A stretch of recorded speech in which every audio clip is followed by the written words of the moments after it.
Meus irmãos e minhas irmãs, paz e bem. Eu estou em peregrinação na Terra Santa. Precisamente estou agora, neste momento, na Fortaleza Herodiana de Massadas.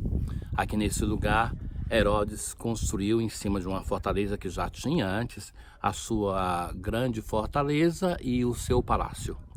Escolhi esse local para refletir sobre o Evangelho de domingo porque acredito que no Evangelho que a igreja nos propõe, em Lucas 14, nós encontramos uma proposta de Jesus que é totalmente contrária àquela que foi a opção de vida de Herodes. Herodes acumulou riqueza, poder na vida, à custa de tantos inimigos, perseguindo os inimigos e até os amigos, com medo sempre de ter um complô, e escolheu aqui fazer uma fortaleza, uma entre tantas, com um palácio que ele não se sabe nem se ele morou nesse palácio. Bem, neste domingo, a liturgia nos apresenta um evangelho onde se diz que Jesus foi convidado para um almoço no dia de sábado. Estes almoços em Israel, que em geral era depois do serviço da sinagoga, e que o dono da casa convidava um personagem importante.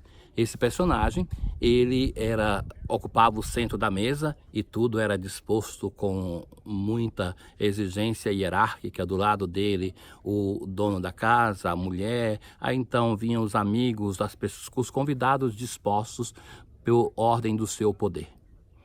E naquela ocasião, Jesus conta duas parábolas.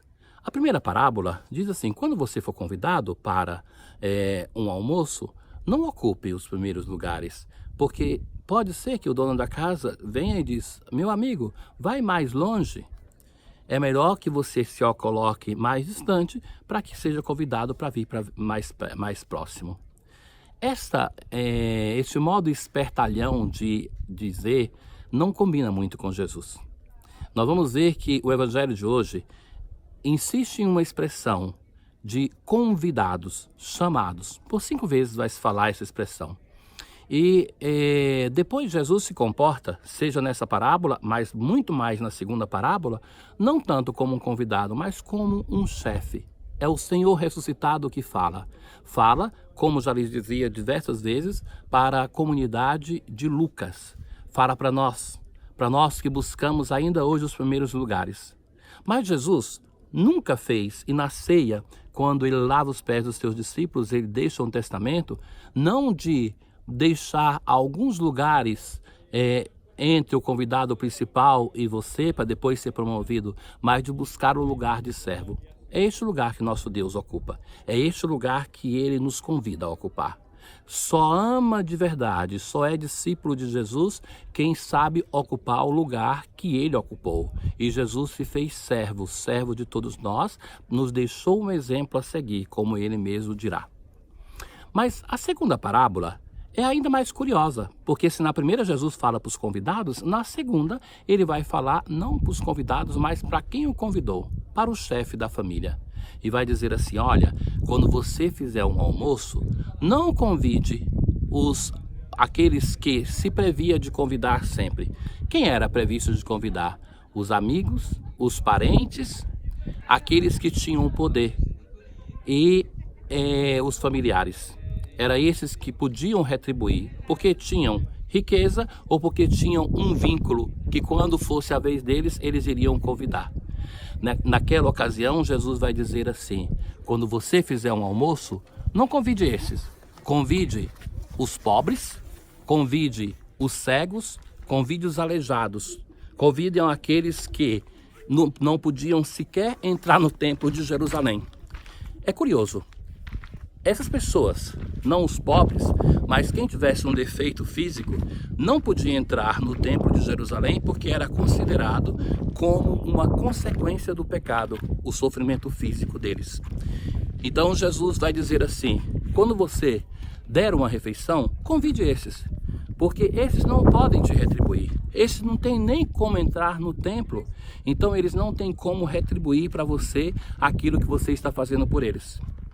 Ora, o que Jesus quer dizer com isso? E quer dizer não para aqueles que convidaram no sábado, mas como já dissemos diversas vezes, Lucas coloca no seu evangelho aqueles conselhos que ele quer transmitir à sua comunidade. e quer transmitir a cada um de nós.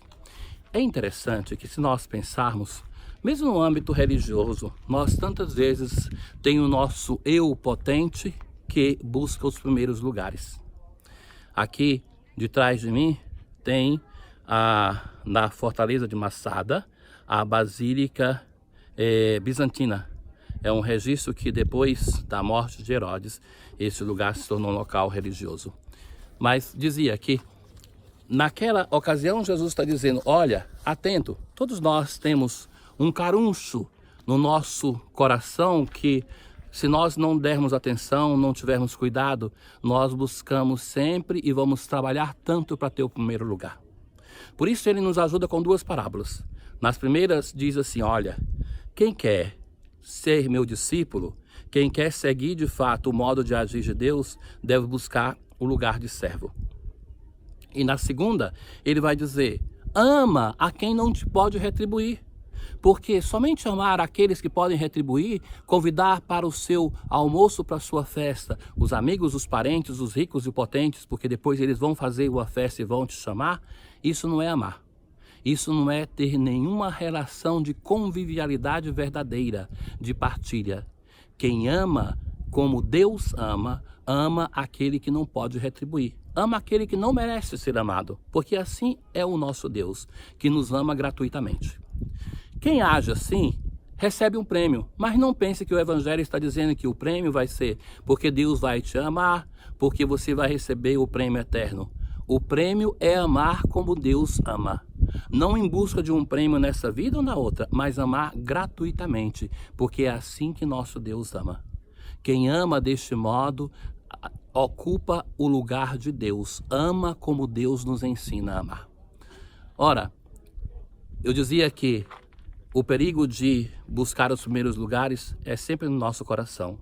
Mesmo São Tiago, na sua carta, vai repreender a sua comunidade e vai dizer assim, que se chega um rico e nós damos atenção ao rico, chega o pobre e nós não demos atenção, é porque nós estamos agindo de modo errado. Se o apóstolo diz isso, é porque na comunidade sua estava acontecendo isso. Nós, como pessoas, como comunidade cristã, devemos estar atentos para amar como Deus ama. Para todos nós, para que estamos nesse caminho de seguir o Senhor, Jesus nos deixa um exemplo a seguir. E nós, olhando o modo como Lucas nos transmite, podemos evitar de deixar um Herodes crescer no nosso coração e seguir os passos de Jesus. Uma boa semana. Paz.